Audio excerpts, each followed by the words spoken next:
Welcome Star Wars Force Arena players to this video.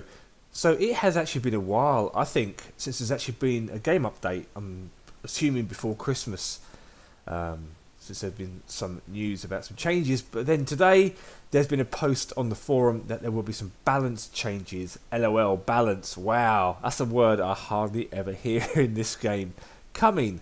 And everything's based on level 1 cards, as it always is. So it's been a while since I've done an update video, so it's going to be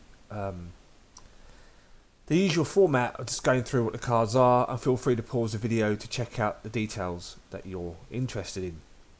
So here we go. So first off, there has been a post on the forum about the crystals.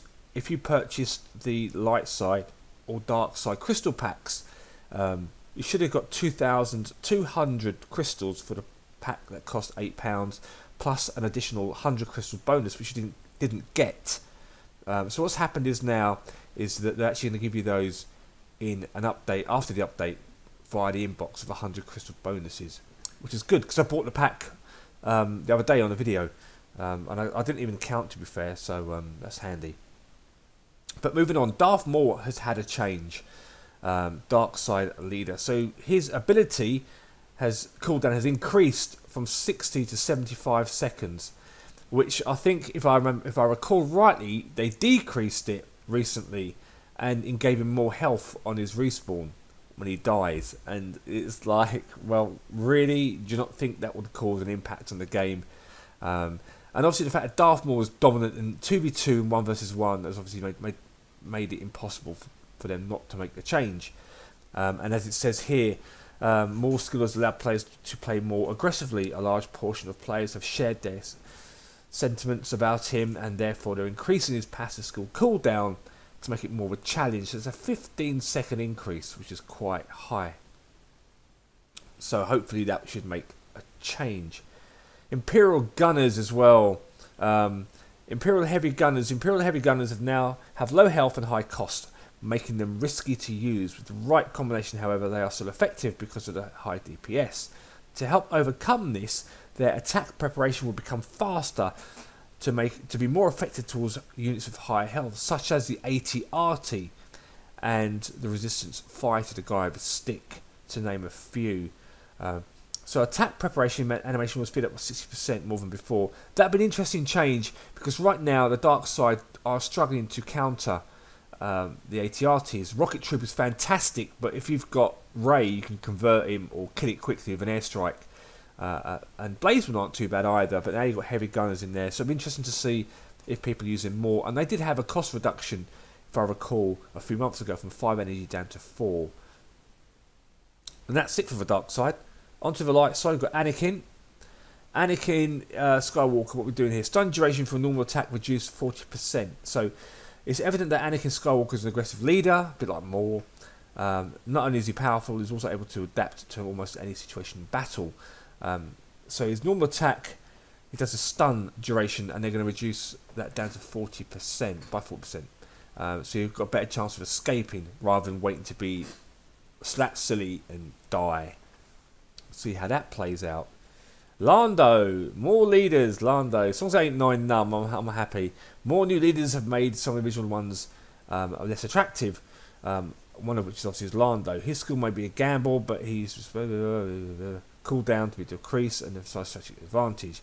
So his cooldown, that's interesting. It's going to be decreased from 35 to 26 seconds. That could be interesting. And I'm trying out a deck right now of Lando, using the power droids, because that's obviously the best option for him, I believe, in attack, and also a shield. The shield, that's going to be interesting as well, to see how that could work. But we'll see what happens. So that's an interesting change. BB-8, one of my favourite droids in recent trilogy movies, is not shown some love. Now, I've used BB-8 recently in some 2v2 games, and he's rubbish. I mean, he's utter rubbish. He might convert a unit if you're lucky, but by the time he actually locks onto it and does his thing, the unit's either lost all its health, or half of its health, or 3/4 of its health, and it's just pointless. So let's see what he does there. Our favourite droid changes. Players who use Poe damage usually leaves BB-8 behind because of his low combat performance, but his hacking ability is helpful when faced with General Grievous and a deck mostly consistent of tech units, which is true. Because of this, his energy cost has been reduced and hacking time has been adjusted. So his energy cost is going to be 3, which is a good change from 4. And hacking time will finish 20% faster than before. Again, that'd be an interesting change. But I think with Poe Dameron, because everyone's using the Poe deck to attack middle turrets, that's the payoff, I suppose, that people have. Oh god, the Talaz army.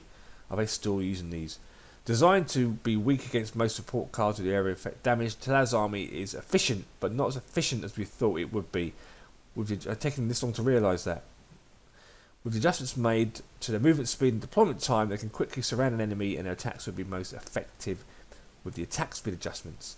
So attack speed's been decreased, movement speed's been increased, and deployment time as well has been decreased slightly by a touch. They're still rubbish, you know, for the energy cost that they are, and they get obliterated by a card that costs 1 energy less. It's just not worth the effort. Resistance Grenader. This is, oh, here we go. Now, yeah, I mean, he is rubbish. Speaking of rubbish, we noticed that not many players are using the Resistance Grenader with the advantage of him being able to stun enemy tech units. It needs to be used with other units in order to survive for a long time. It's hard to get a right combination with other units because of the high energy cost. So the energy cost has been reduced by 1 from 5 to 4. The thing I don't realise, I think Netmarble don't realise, is that most of the resistance units cost so much energy. You think you've got a TIE fighter, the first order TIE fighter that will disable tech that costs 3 energy, and this is costing 5. Although yes, he's on the battlefield for longer, but he's very weak. You just get killed relatively quickly. So that'd be an interesting change to see if that plays out. Oh, the ATRT. Here we go. This is going to be interesting.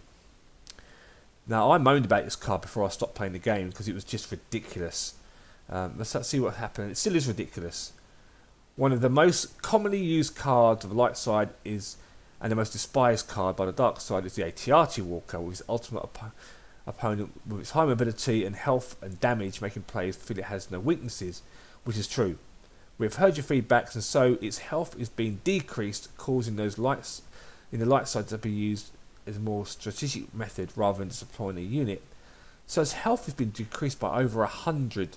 That's going to be interesting. So that means now things like your rocket troopers, the heavy gunners we've seen there, and also Blazeman, TIE Bomber, could counter it relatively quickly, but we'll have to wait and see. Remember, this is based on a level 1 card, remember, so how it plays out in Kyber, for example, or level 8 for 2v2 will be something we need to look at later on. So that's quite a significant drop by 100 health, but we'll see how it goes from there. Other changes: improved recommended guild list has been improved to promote active guilds, which is good.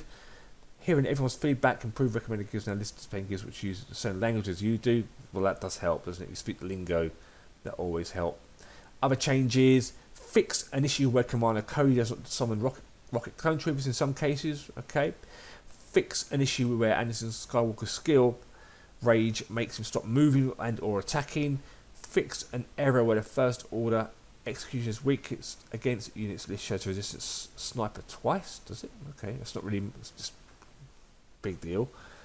Improve matchmaking in 1 versus 1 LOL rank match, making it harder to match opponents with more than a 2-tier difference. I mean, really, that should never be happening anyway. You know, before I stopped playing the game, my tier 10s were playing against Kyber tier 11. The minute you hit tier 11 one star, you play Kyber players in ranked. It doesn't matter. It's a thing, and it's just ridiculous because your cards cannot compete. And the thing I've moaned about always to Netmarble is that you level up way too quickly, and it's almost like they're forcing you into the top tier as quickly as possible, so you feel underwhelmed, so you're obliged to spend money on crystals and cards to level up, which most people don't really want to do, let's face it, and they end up stop playing, which is why the player base is stagnant. They don't realise the fact that people want to have fun, and not everyone's going to spend money, but by having more players active in the game means more players will come, more players will pay and stay, which is what you want to do, really.